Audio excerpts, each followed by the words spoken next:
Alright guys, we got a pretty quick video here for you today. I want to go through some of the publications from the Black Library that I read through while, growing up and coming up in the Warhammer Fantasy world. One of the big things that I see a lot of people asking is, hey, what books should I read to learn more about the lore from Total War? Total War Warhammer. And this applies to Total War Warhammer 1, 2, and eventually 3. If it's a Total War Rome or Total War Medieval or Total War Samurai or Shogun, it's easy for me just to say, hey, go pick up a history book. But with Warhammer, it's a little bit different. Now, I'm only going to be covering Black Library publications. Some of the big places that I get a lot of the information that I use in my videos are actually from the army books. Those books are no longer in print, so they're going to be kind of difficult to get. If you really want to see some, let me know. I can send you a PDF of one or two, not all of them though. But another good source are the Warhammer RPG books. You can find those right now. The second one is still in print. It's got like 15 different expansions, and they are coming out with a third one pretty soon. So I'm curious to see if that third one is going to be Warhammer Fantasy RPG, or if it's going to be like an End Times Fantasy RPG. In which case, I will not buy it. But I digress. So today here, I'm just going to quickly talk about 9 of my top kind of books that I read and liked the most. And this isn't 9 books, there's series for the most part. So you're going to find plenty to read in these books. So you got any long trips planned or anything like that, there's plenty of these to pick up. And a lot of them are still in print.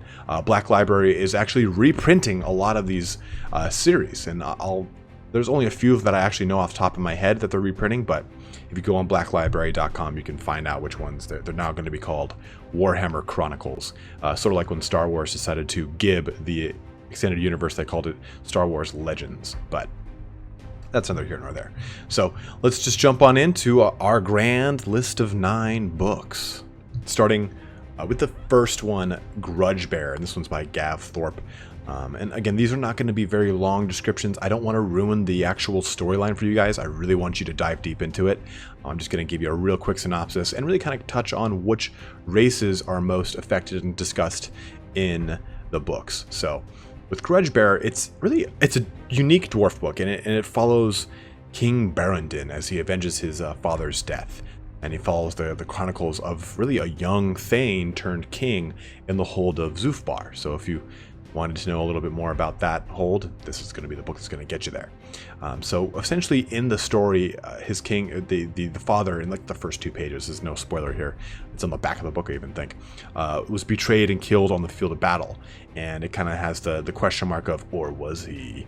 So it really has a good introduction to the Book of Grudges, the relationship with elves, and it's really unique for its intrigue, which is not common for dwarf books. Dwarf books are all about upstanding honor and doing what's right for the clan. Like, not so much. Well, that's evident in this book, but there's some other intrigue to it that is not evident in a lot of other dwarf books.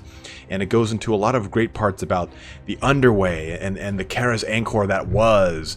So it touches on a lot of dwarf history in a very easily digestible, kind of easy little spurts here and there. And so it touches on some dwarfs, it touches on some greenskins, some Skaven, and some elves. So it's a really great little way to jump into the dwarfs in one single book. It's not the biggest book in the world, so it does kind of rush through those points a little bit, but I feel like if you want to learn more about the society of the Karazankor, it's a really great way to jump into it. Since we're on that subject of dwarfs, we can jump into number 2, Gotrek and Felix. So this is an entire series of books written by William King, and William King used to be, I think he's actually retired from Black Library. I'm not 100% sure, but I haven't seen a book from him in ages. But he wrote so many publications. He wrote the Gotrek and Felix series. He wrote the Ragnar Blackmane series of the Warhammer 40,000 universe. So a very renowned writer in the Black Library world. It was way more prevalent and popular, I'd say 10-15 years ago or so, but it's really the best representation of normal life in Warhammer, in my opinion. It's got a true kind of RPG-esque adventure style series, and it really opens up talking about Gotrek Gurnison, who is this slayer, and he finds an axe, kills he doesn't kill dwarfs, but he's essentially an engineer, and during his like early history, he's part of like a whole roving band of dwarfs moving up north, and pretty much every single dwarf gets killed to the man except for him, and he finds this mythical axe and goes to town and killing everything. Felix Jaeger, on the other hand, his human counterpart, essentially chronicles the life and what is supposed to be the eventual death of Gotrek. He has a blood oath for saving his life. So it really covers various lore subjects. So there's Skaven Slayer, which really goes into Thanquol, and Thanquol plays a large part in the Gotrek and Felix series as kind of like their main nemesis. So if you had any questions about who the hell Thanquol was, how the Grey Seers work, how Skaven work in general, Gotrek and Felix series is really good, as well as Vampire Slayer, Dragon Slayer, Giant Slayer, Troll Slayer.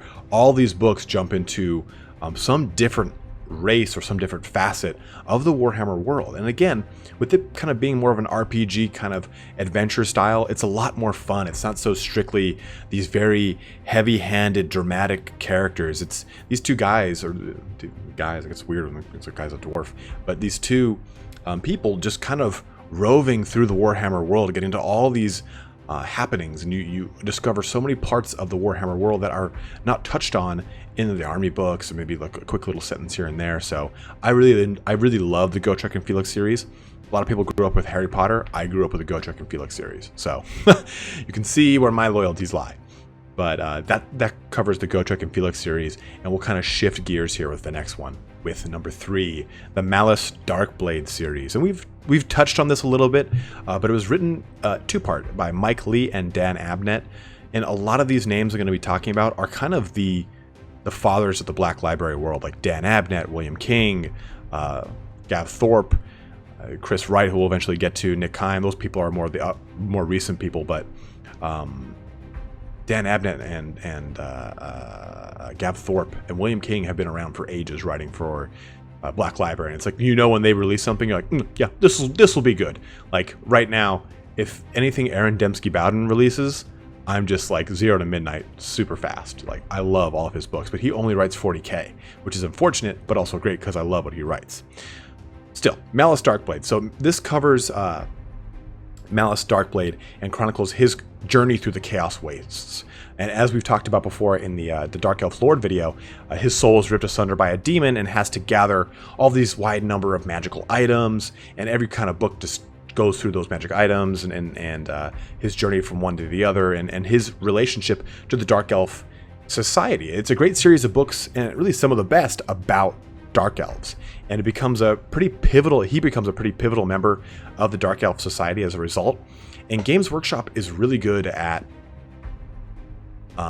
taking a look at the publications that do really well and the characters that do really well, and trying to feed that into the tabletop as much as possible. Malice Darkblade was kind of always just a really cool side melee lord, but he became more of a centerpiece and had a little bit more attached to him after this series came out by Mike Lee and Dan Abnett. So he became a little bit more of an iconic Dark Elf hero, lord choice.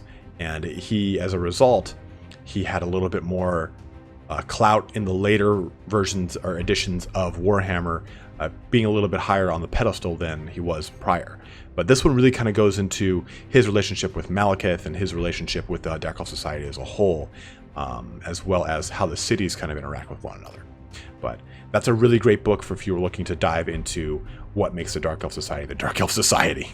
Since we've now talked about the Dark Elves, though, let's jump into number 4, the Tyrion and Thecla trilogy by William King as well. This is probably my personal favorite on the list, so total bias here.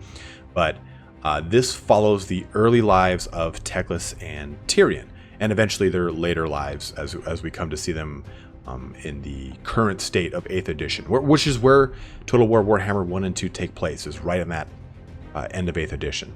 And I've talked about this multiple times. I think anytime I talk about High Elves, I cite this book as my kind of reference point.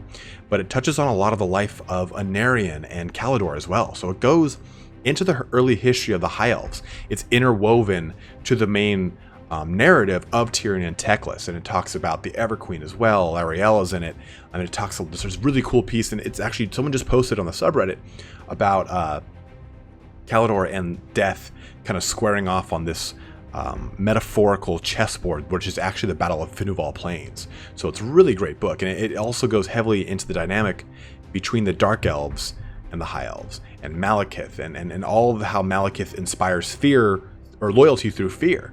It talks about Urian Poisonblade, and he's showcased in this, and as well as Inkari, the greater demon of Slaanesh. So this book really paints a great portrait of how the nobility and day-to-day of elfdom is portrayed. William King in general does this so well. You know, he did it with Gotrek and Felix, like I was just talking about. He does it with the Ragnar series, where he describes pretty much how the Space Wolves play into the greater scheme of things with the Empire, and how Ragnar's where his role is in that. So you really get a good sense for the world that William King is writing about. This is the book that kind of goes into how Lothern is this massive, beautiful city, but parts of it are just kind of not evacuated, but just no one's there. And it's almost like a ghost town. It's kind of scary in certain wings and districts. But it's a very fun series of books with a more conventional fantasy quest / reward archetypical storyline. You know, like, oh, we have to do this thing. We go and we do it and we accomplish the thing. Like, aha. It's almost Lord of the Ringish. But I couldn't recommend it enough. My top one on this list. But this really does cover the High Elf and the Dark Elf mechanic in the 8th edition as we know it. So what we'll be experiencing in Total War Warhammer 2, this is going to be very much an extension of... Oh, I'm sorry, this book would be an extension of what we're going to experience in Total War Warhammer 2. Since we were on the subject of their relationship, we'll go into number 5, the Sundering series, also written by Gav Thorpe. And since we just talked about Tyrion and Thecla, as far as the later history of the elves go under Finubar, it's important to talk about the Sundering. And we've kind of addressed the Sundering in a video where we talked about what led up to it. We talked about the War of Vengeance and what was pretty much after it, but this is a huge omnibus by Gav Thorpe discussing the relationship with the High and Dark Elves, as well as a post-Anarian elfdom. They're used to having this grand Phoenix King rule them, and instead they're kind of having to go on in his stead. And it goes very much more into the early history of the elves, covering with a lot of detail without being too dense, which is important because it does follow a really good narrative in delivering that, rather than just like...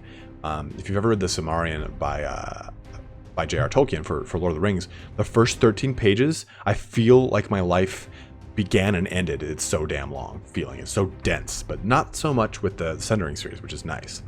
This follows Malekith's journey into the Karazhan Corps as he becomes a friend of the dwarfs. It chronicles pretty much every major conflict and act of the Sundering, as well as the outcome. So it's an immensely important book to understand why the High Elves and Dark Elves hate each other so much. And it's really well written. It's just by Gav Thorpe, so it's kind of got that little oops at the very little pizzazz on it. So it's always a delight to see him put pen to paper. With that, actually, we'll go into number 6, the War of Vengeance series. This is written by 3 authors. It's a trilogy, so it's 3 books. Chris Wright, Nick Kime, and C.L. Werner. That's in order of books written too. And I swear this is the last set of books with the High Elves in them, but it's hugely important.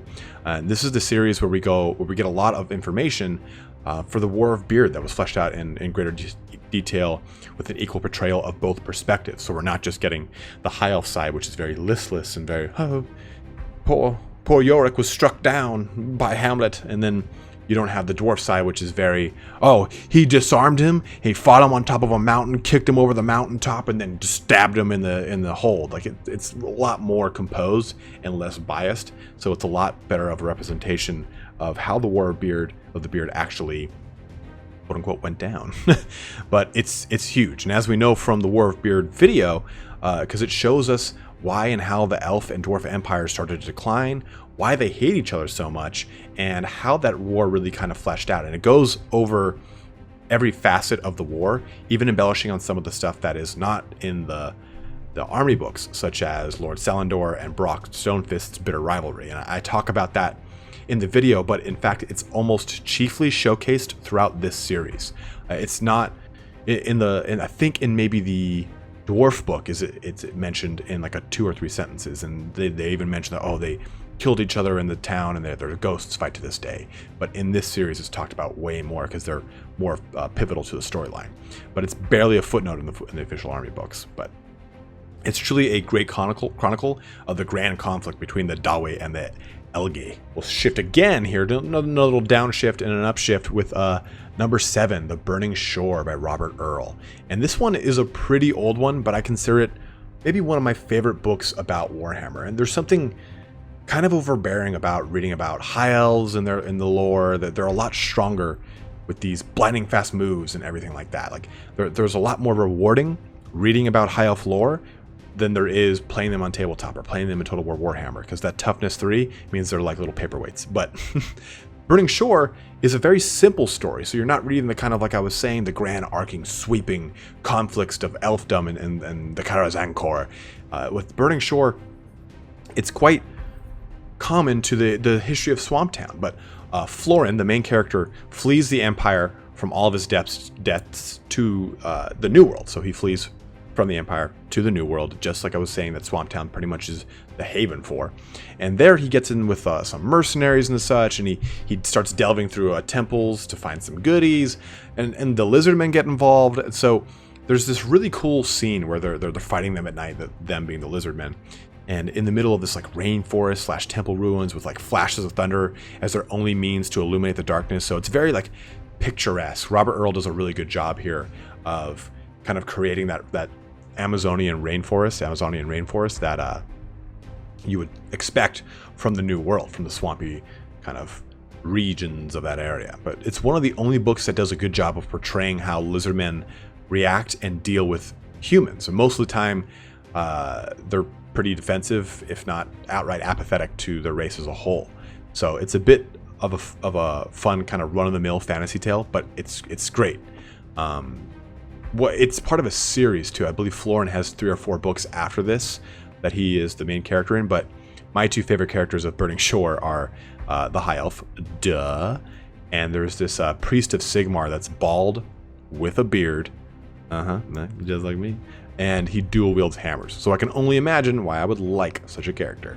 But Burning Shore is probably one of my favorite books about lizardmen, as well as just the human presence in the New World. So it's important, I think, to kind of delve into that. I mean, we just saw with the Lizardmen campaign trailer, they had already taken over Skeggy and Swamptown. So I'm really excited to see how that plays out in the game, like what their relationship is going to be like on a diplomatic kind of playing field with the Empire, the humans of the New World and the Lizardmen. We'll kind of segue out of that and into number 8, The Time of Legends. Now, this is not any one book, so this is going to be a little bit of a quicker entry here, but this is kind of a wide-spanning series of books and ebooks, and nothing is really connected to another. For the most part, they're their own kind of story, but the point of these is to really chronicle and give the reader an idea of every major player in the Warhammer history. So you've got Calador, you've got Nagash, you've got Anarion and Heldenhammer, Sigmar, Alithanar. So anyone wanting to hear of the early history of a lot of the major players or the major events in the Warhammer world, this is their one-stop shop, more or less. Like, you can pick up the Nagash book and find out a ton about the Tomb Kings, the early history of vampirism, and Nagash's whole life up to that point. But there's another series in here I wanted to go into in the Time of Legends called the Black Plague series. It's actually like 4 or 5 book series by C.L. Werner. And he pretty much goes into the Skaven and talking about the Black Plague and how that kind of inhabits the Empire and the Old World and what it really does. So you really get a sense for why the Inquisition has the whole "nope, Skaven don't exist" thing, because of the fear behind Skavendom. So the Black Plague is a really good one-stop shop, I think, for people wanting to learn a lot more about Skaven, and knowing a little bit more about the interaction between the Under Empire and the Empire. But that kind of concludes number 8 here. We'll jump into our final entry, number 9, the Von Karstein trilogy, or also known as the Vampire Wars, by Steve Seville. This is by no means my favorite of the books. It's just the last one on my list. None of these are in any order as far as my favorite. If they were, then this last one, I guess, would be the Tyrion and Thecla series. But Steve Seville did the writing he was writer for Doctor Who, for a lot of Warhammer stuff, for Pathfinder, for Arkham Horror. So he's got a lot under his belt when it comes to writing history. So it's a great way to catch up on the most important portion of the Vampire Count history, or at least the later portions of it, with the Vampire Wars. Those being, and we've kind of touched on them a little bit in the very earlier videos here, but it's a series of war waged against the Empire. First being the most successful one with Vlad, and subsequent ones led by Conrad and eventually Manfred. But you get the sense of how the von Karstein family came to be, and it's rise to power and then slow ebb and flow of power throughout time, because it kind of goes up and down, up and down, up and down. But the one thing I like about the Vampire Wars, and Warhammer vampires in general, because this is a pretty big thing for me, but it paints vampires in the light that I've always really thought them as. Gentleman beasts, you know? It's really what I think of it. Like, a lot of blood and gore in this book, and it's definitely not for the faint of heart, but it breaks the kind of the new age vampire mold that vampires are very emotional and sparkle in the sun. Like, it's very much more on the lines of Dracula, or like Queen of the Damned. I can't remember that author right now. It'll probably come to me as I keep going.